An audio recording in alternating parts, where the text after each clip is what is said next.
Great. All right. Well, welcome everybody. We're beginning. Welcome to Negotiation Skills with our amazing guest today, Susie Maloney. Hello. Before we jump into everything, first, I'm Steph. Hello, Steph 80. I'll be your host today. I'm the events lead in the Lean In Ottawa chapter. We've got a lot of interesting content today, and we're going to move forward. So welcome everybody. This is our second event as Lean In Ottawa chapter. We're really excited that you're here today. Love the participation, and it's going to be an amazing session and such valuable skills you're going to be learning. So I'm really excited. So before we begin, we wanted to do a land acknowledgement that Ottawa is on the unceded territory of the Algonquin and Anishinaabe peoples. So in June, kind of thinking a lot about two different areas. So first, it's Pride Month. Happy Pride, everybody.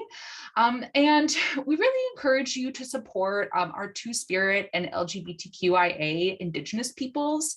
So we encourage you to do some research. If you can, donate to charities that are in support or run by these people. I know, so actually I have it right here. Last year, during the month of June, I read Johnny Appleseed by Joshua Whitehead. He's an amazing Manitoba author and poet.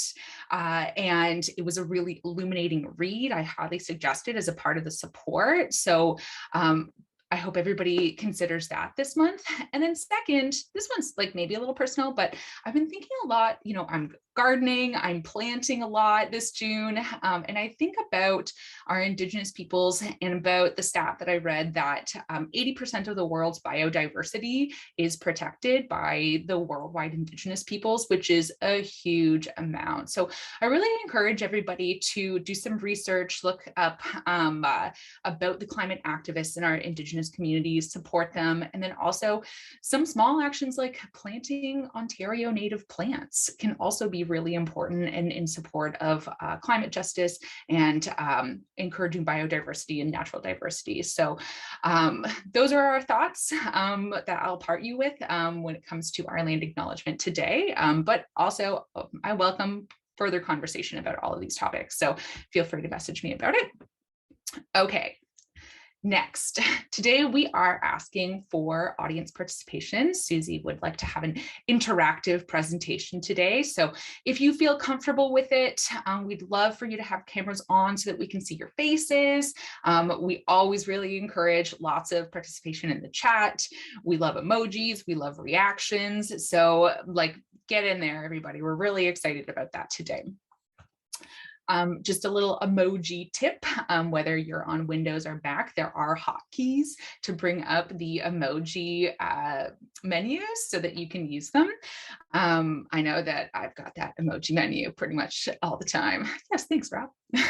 Okay, great, everybody. Okay, so time for new connections.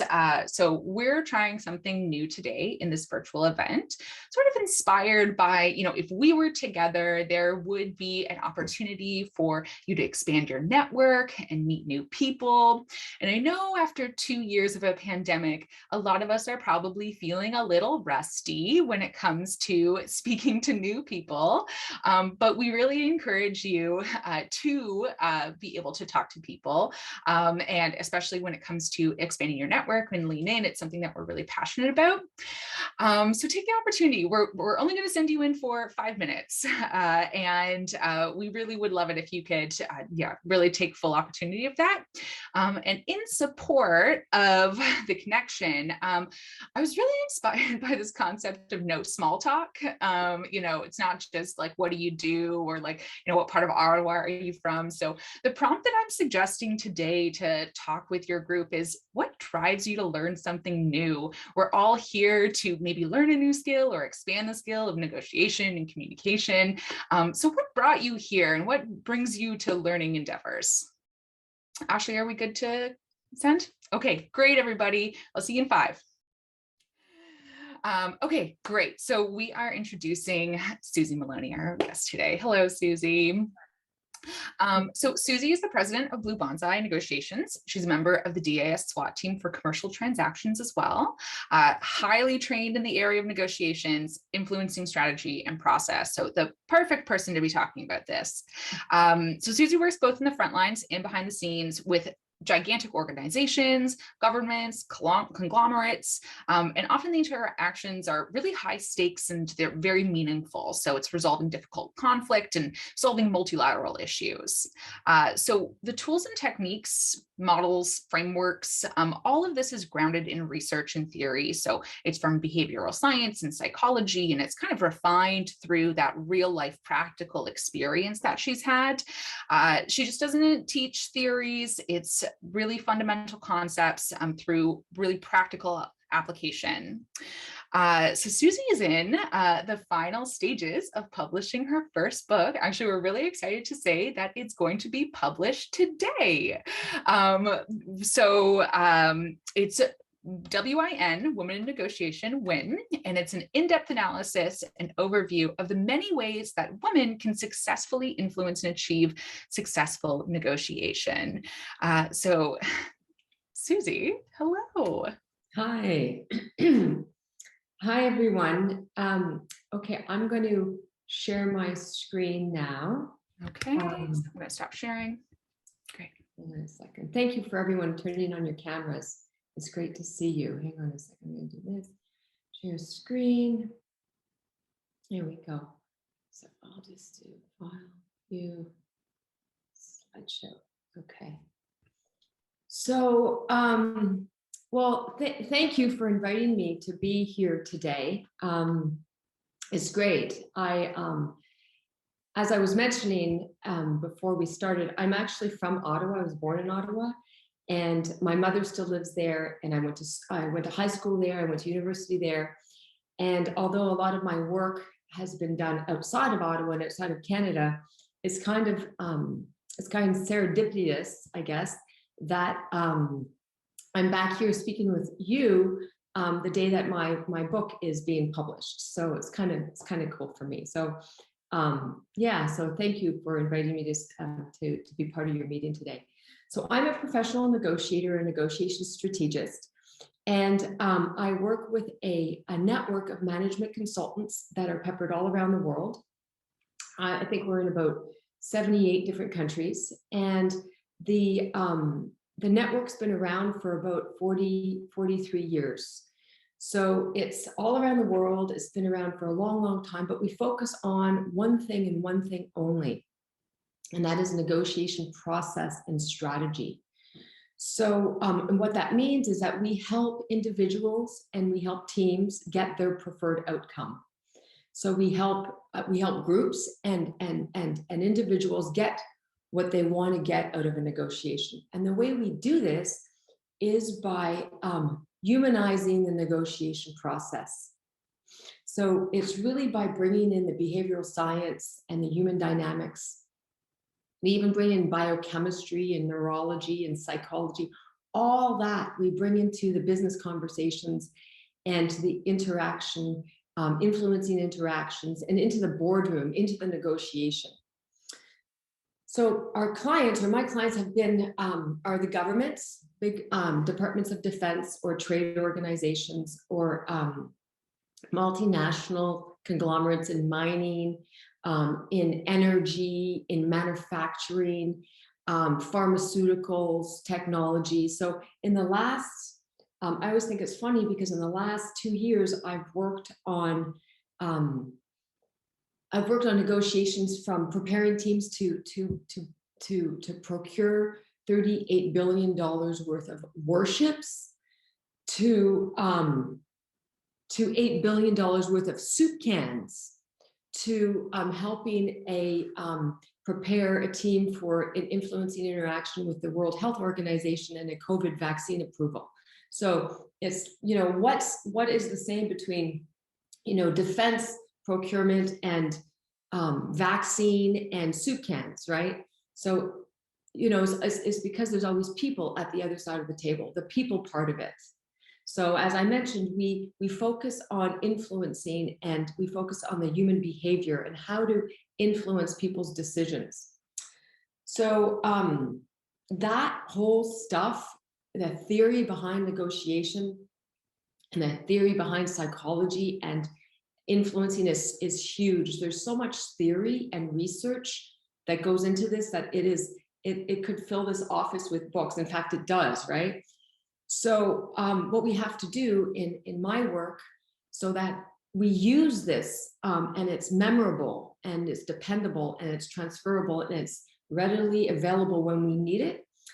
I take all this theory and all this research and we roll it up into bedrock concepts and frameworks. And so that, and I use jingles and colors and even sound bites, and so that we remember them and that they're, you know, they stick and they're there when we need them the most, which is usually when we're stressed in a negotiation. So, and all these frameworks sort of hook together and they build upon one another. Because I've only have a very short time with all of you today, I'm going to touch on one of those key bedrock concepts, one of those frameworks. And it's not that it's the most important one, but it's pretty up there. It's pretty important. And it also gives me an opportunity to introduce to you W.I.N, Women in Negotiation, and my latest module. So yeah. But before we start, I want to, I'm going to share with you a picture of a young boy, of an 11-year-old boy. And I'm going to ask you to jot down how you feel about this young boy. Just jot down on a piece of paper. And I'm going to give you 7 seconds to have a look at him.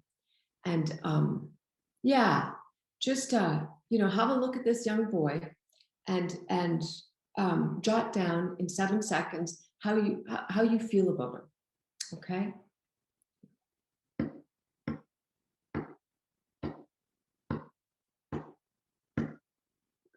Okay.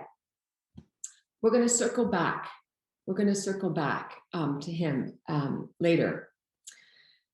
But if you just had a chance there, I gave you 7 seconds. What if you just want to jot down what you captured? Does anyone need me to do that again for 7 seconds? Okay, good, good. Okay, so as I mentioned, we're going to touch upon one of these frameworks, right? So when I start working with an organization for the first time, they usually hire me for the first time because something's going terribly wrong. And they're like, okay, forget about hiring more lawyers. Let's do something different. You know, maybe bring in a human behaviorist, or maybe bring in a negotiator to help us here. So I'm hired, and you know, the first thing I do is I go in and I go, okay, you know, what's going on?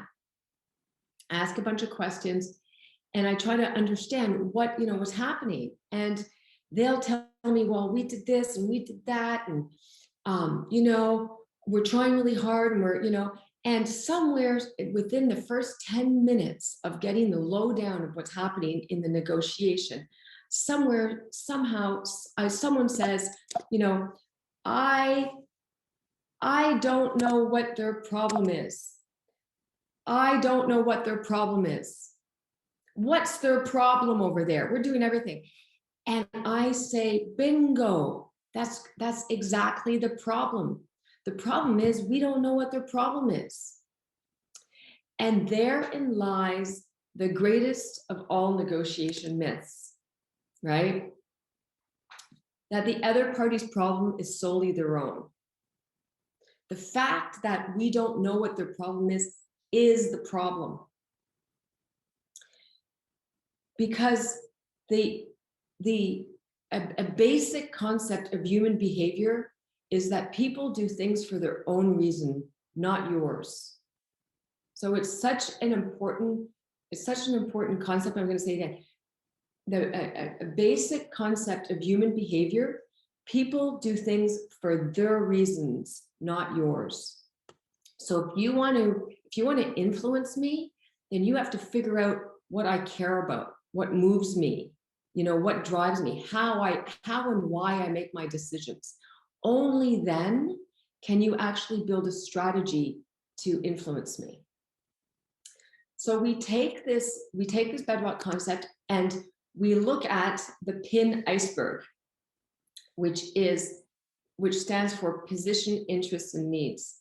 Because not only do we have to find out what I want, what I'm saying I want, but we have to have the whole package. So we use the PIN iceberg and we see that there's 3 levels operating, right? There's the positions. And this is what we say we want. And it's usually the logical, the professional, the financial, the public stuff.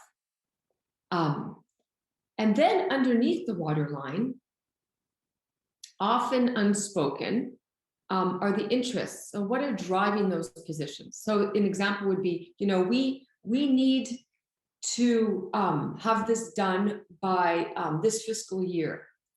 The business wants to have this deal done by this fiscal year. An interest that could be driving that position would be, my bonus depends on it, so I really want to get this done, right?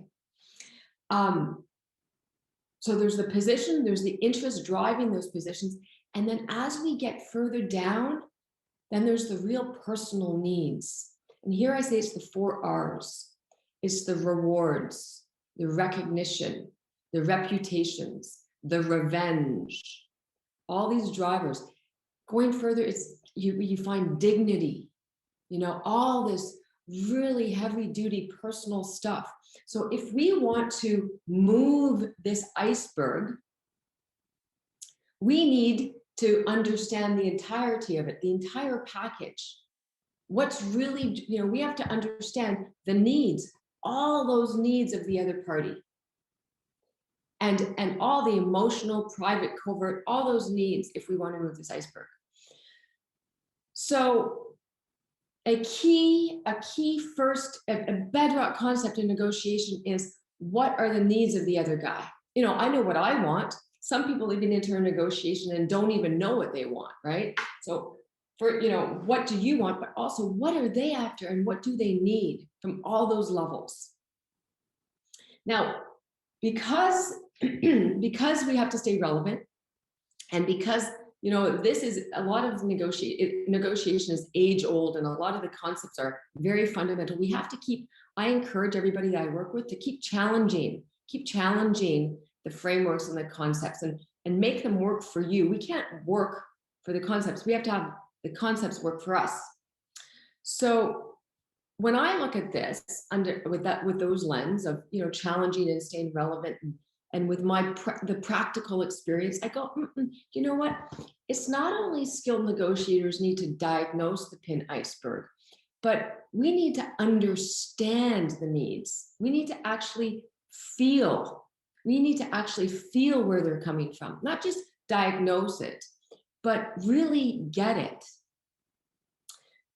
So I would push back on this and say, skilled negotiators, it's not just diagnosing the iceberg, but it's to understand where they're coming from.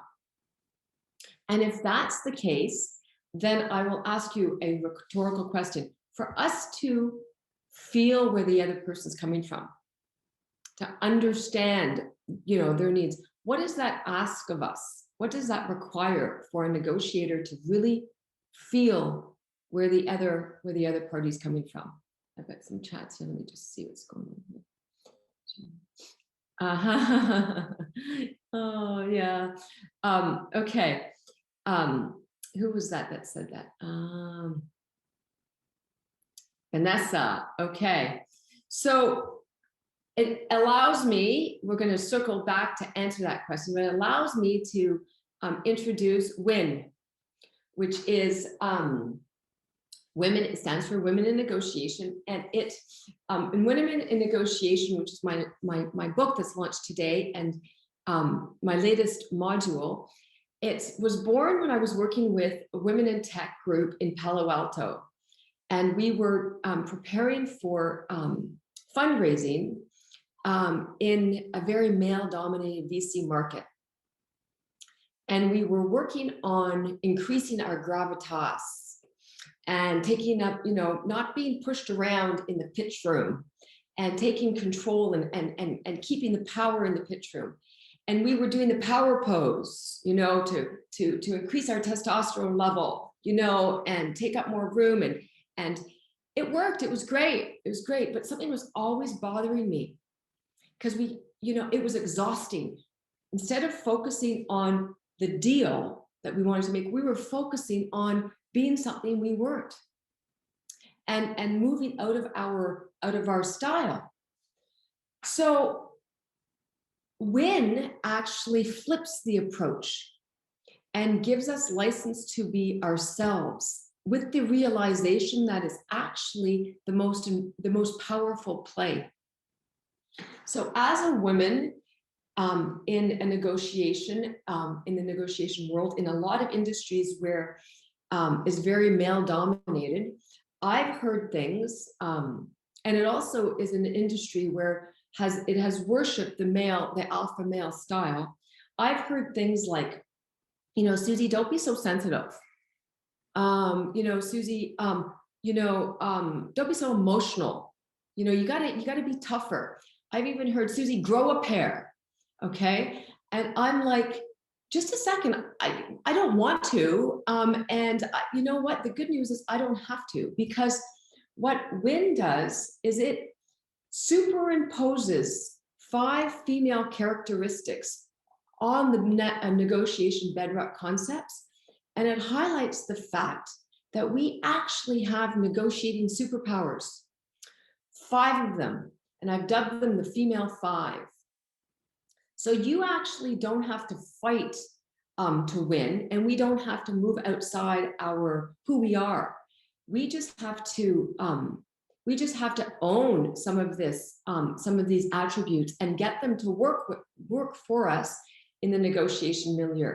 So going back to that question that I asked earlier, and I was answered exactly, bang on. What is needed to feel what's going on with the other party? Not just to listen to what they're saying, not just to fight back on what they're saying, not just to diagnose their needs, but to really get where they're coming from. It's empathy, right? So how sort of contradictory or sort of contradictory or counterintuitive is that empathy is a superpower in a negotiation. Because if we want to come to a solution and come to an outcome, we need to help the other party solve their needs. We need to understand where they're coming from. And empathy, women are made to be empathetic for 2 reasons. One is neurological and the other is biochemical. So I say one is the body and one is the brain. Our brains, the female and male brain, are different. And the male brain has more connections between the front and back parts of the same hemisphere. And this accounts for muscle control, spatial skills, systems thinking, whereas the female brain has more neural connections that go across both hemispheres. And scientists say this accounts for women's intuitive abilities. From a biochemical perspective, instead of trying to increase our testosterone level by doing power pose, I would say, we were standing like scarecrows for 2 minutes. Instead of doing that, appreciate the fact that we have more oxytocin. And this is a hormone that allows us, what is dubbed the love hormone. It allows us to think about the other party. So when I think about, me understanding the other guy and me feeling for the other party in the negotiation, or me being empathetic, I'm not being soft. I'm being smart because it helps me get to the outcome, right? So going back to this guy, remember this boy. If you look at some of the words that you jotted down, does somebody want to share what they jotted down in terms of how to describe this young boy? I'm sad. Lonely. Yeah. Interesting. Ignored. Okay. Worried. Yeah. Okay. There he is 50 years later. Wow, right? So I show you this for two reasons. One is to underscore, I'm just going to wipe that out now because I don't like looking at him. But to underscore the fact that no matter how hard the negotiation is, and no matter how much, I've been in negotiations where I've come in and it's like people say, I hate them. And I get it. And, but what we need to do if we want to come to an outcome is with discipline and self-control, try to understand where they're coming from, what their needs are, their entire iceberg, because then we can move them.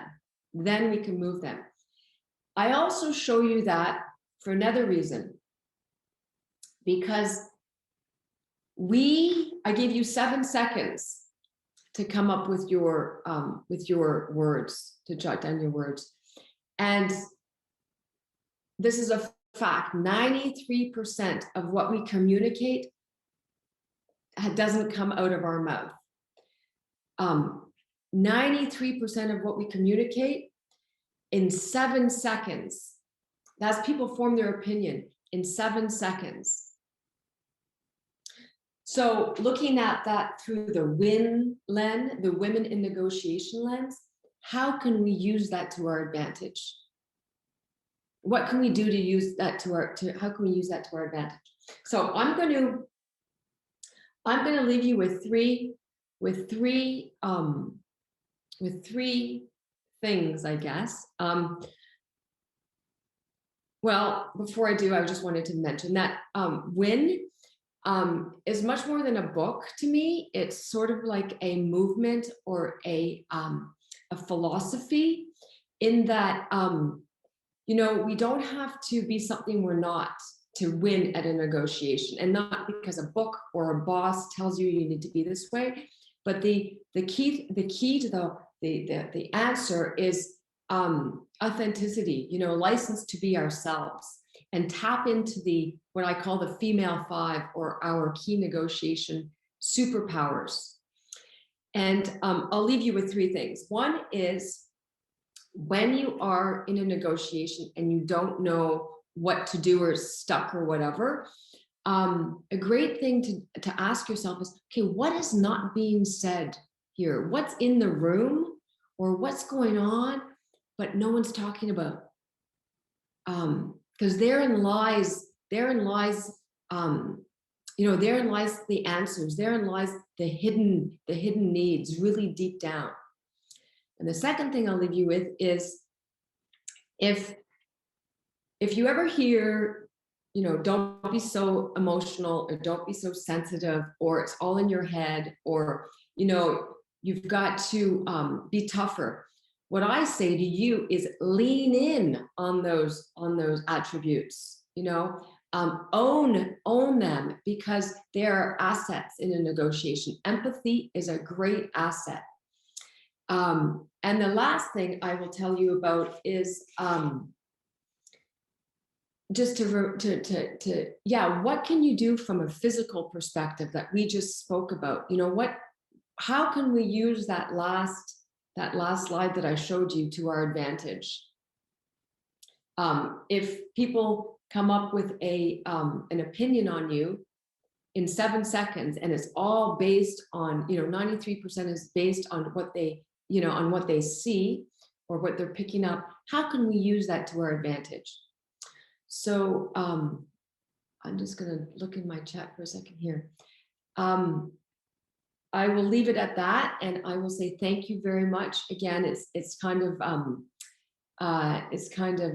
serendipitous that I'm here today when my book's launched, because like I said, I'm from Ottawa, so an Ottawa girl is here with Ottawa women with my book launch. So yeah, thank you for your time. Thank you for inviting me. And if there's any questions, then I will answer as many as I can now. Thank you.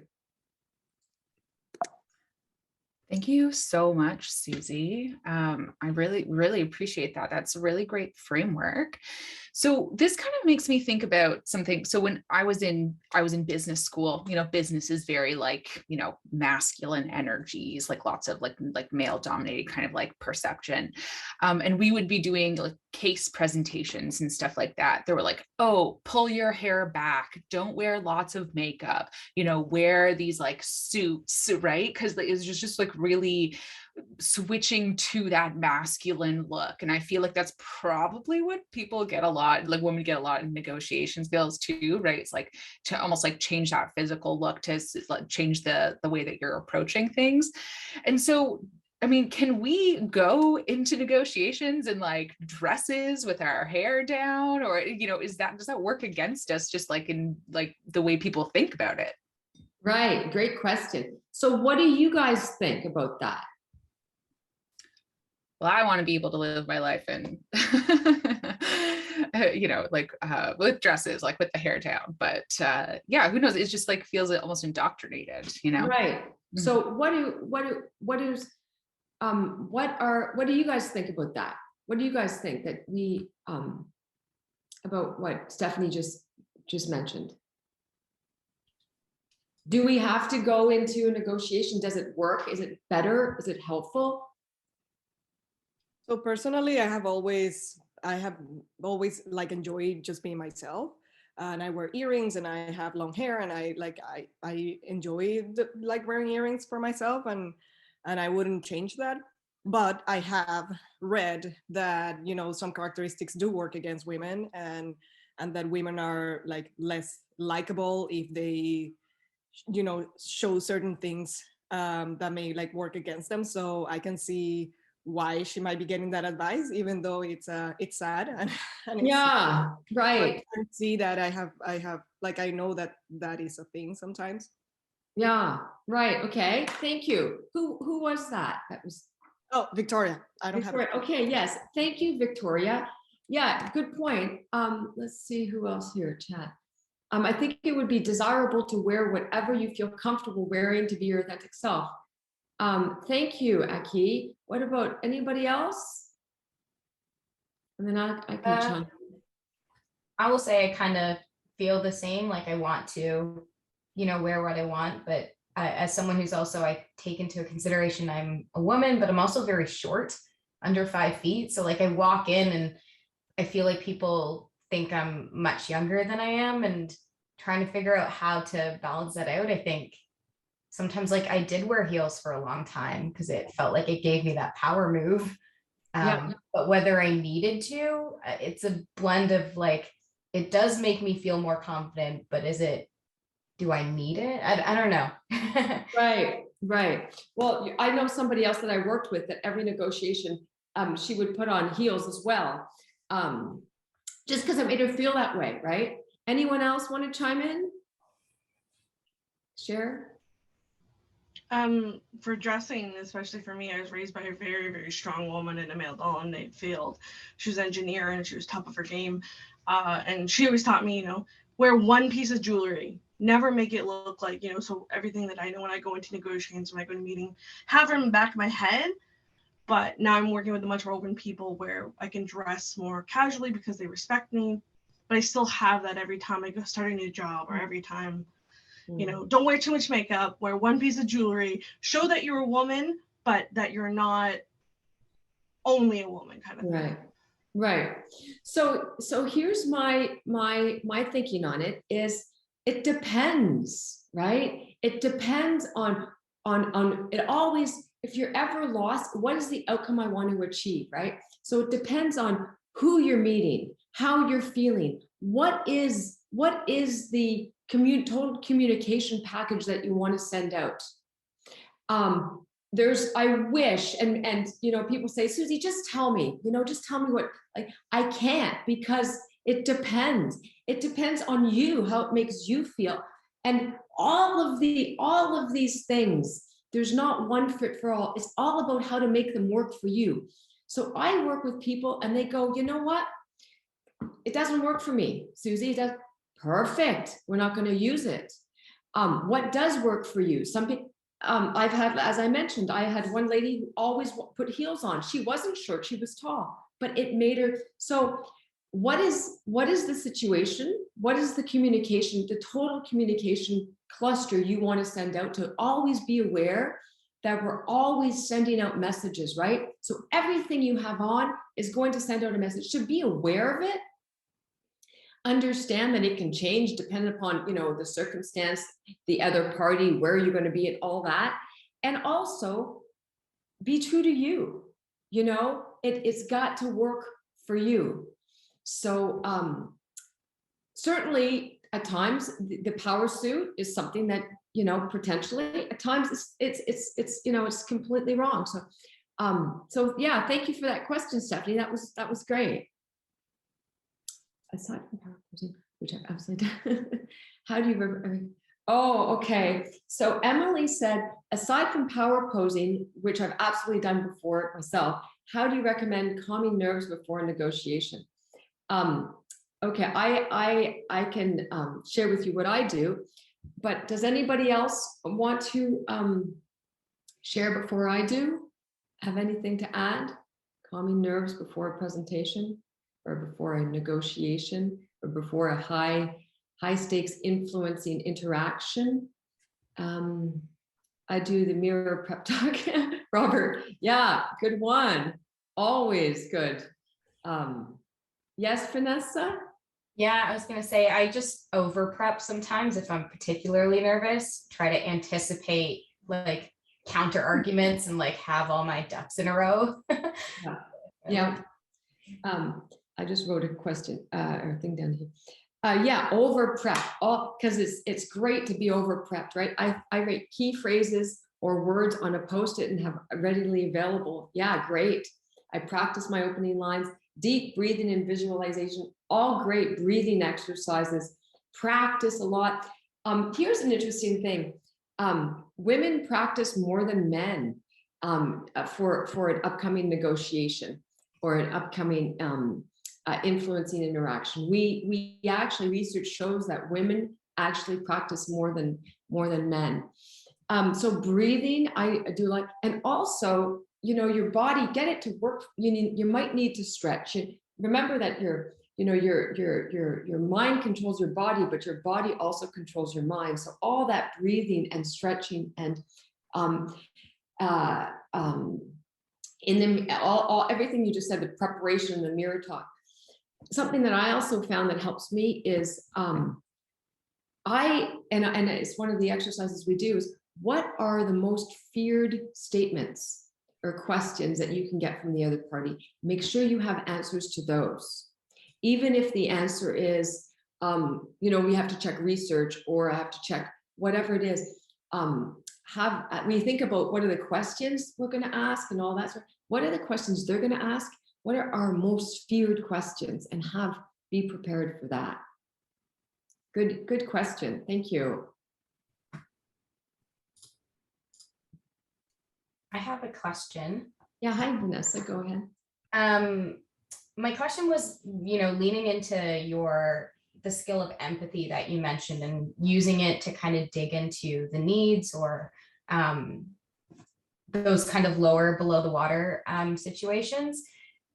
Is there any tactics used to like encourage them to converse with you in that way? And the reason I ask that is because oftentimes, at least in the more male dominated fields, that requires vulnerability, and that's not necessarily something that those environments are prone to. So yeah, some tricks on how to like use that, but also know that they're not necessarily going to be open to it. Right. Okay. So one of the greatest things that we can do is listen. We can truly listen to what they're saying. Listen to what they're not saying.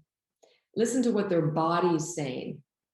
So really listen to everything that's going on. And if we sometimes even reflect back on what happened, we'll say, that was an interesting word that they used. That was interesting that they came up. So to listen, truly listen to what they're saying, everything that they're saying with their entire body, reflect back on what was said. Also, listen to what your body's saying. Why is my heart beating fast right now? What am I picking up? Why do I have an uneasy feeling in my stomach? I don't like what's going on here. I don't like this conversation. Or why do I feel really good about this person? So not only listen to their entire communication, what they're sending out, but also listen to what you're picking up. Because your gut instinct, and we can sharpen our gut instinct. Women's intuition can be sharpened. It's a real thing. So listen to what they're saying, everything they're saying. Reflect back on what you've heard, and then think about what you felt. Listen to what your body's saying. And then there's also that's the listening part of it. And then there's also the question. A question strategy. We use questions to open them up. So we use reflective questions and discovery questions, and then reflective questions. So even the reflective question, just mirror back what they just said and leave it. And, that gives them time to expand on it. So there's the question strategy as well, the question technique as well. But you're right. With men and with everybody, sometimes you have to, listen and listen to really truly discover, because sometimes what we do is we listen to argue, right? But truly listen to try to figure it out. So thank you. Here's a question. Do you think negotiations are kind of like public speaking, in that the more you do it, the less likely you'll have a stress response from it?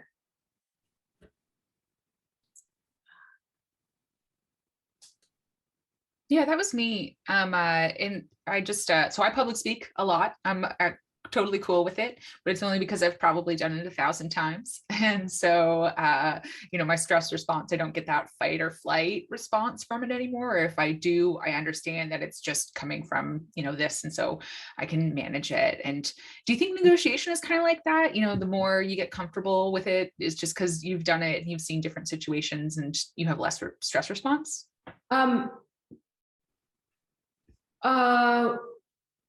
I find, again, I think it's individual. I think that you just underscored something that works really well, like practice for you.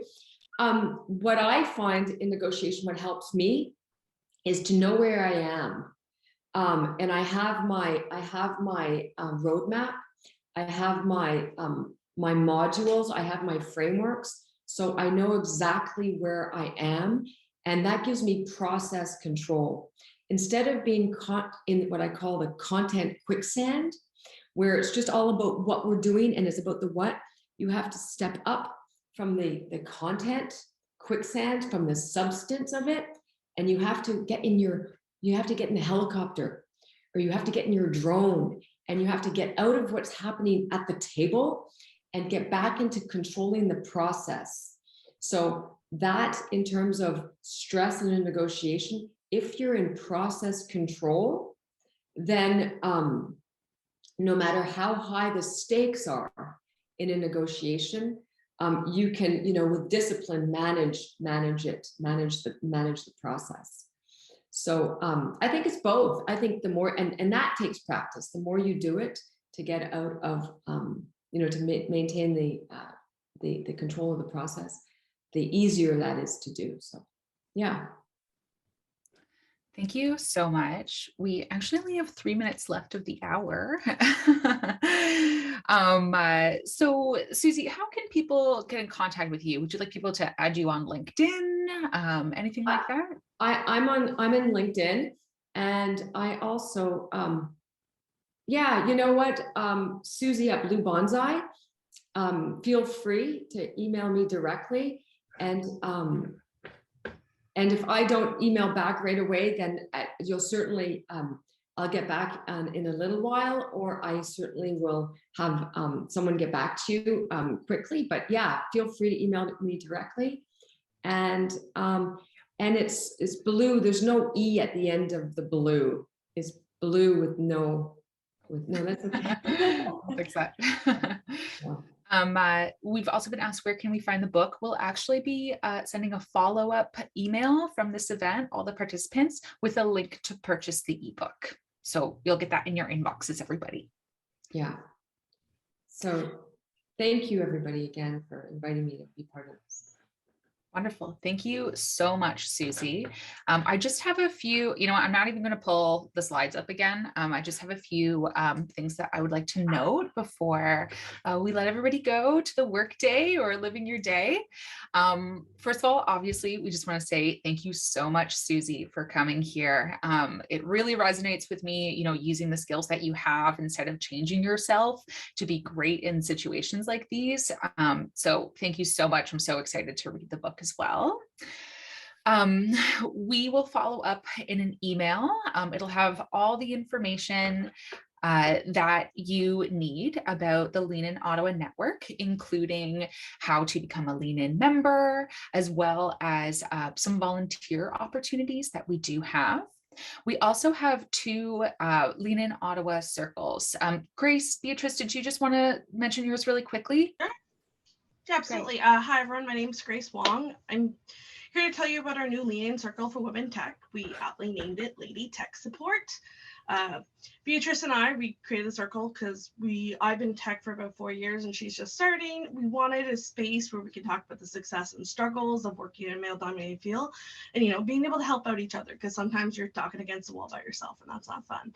So whether you're new or you've been in a while, we welcome you to come join. I'm sure they'll send our information in the email. Our first event will be June 23rd with Google Meet, so it'll be virtual, but we do hope to move forward with in-person events and with the circle create events that are tailored to what we want to do, whether we get people to come talk to us about how to progress our career, what kind of training we might want to have, especially targeted directly to the tech industry. So thank you, and I hope to hear from some of you.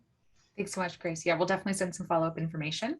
If anyone's looking to interact with us, Twitter, Instagram, LinkedIn, it's just at Lean In Ottawa. Pretty easy to remember. And we'll also be sending a feedback survey in the follow-up email as well. I think that's everything. I covered it all. It's 10 a.m. Thank you so much for coming. I believe that we will be having an in-person event as well. So we'll follow up with an email. That'll be at the end of summer in September. Okay, great. Thank you so much, Susie. This has been wonderful. Thanks, everybody. Bye now.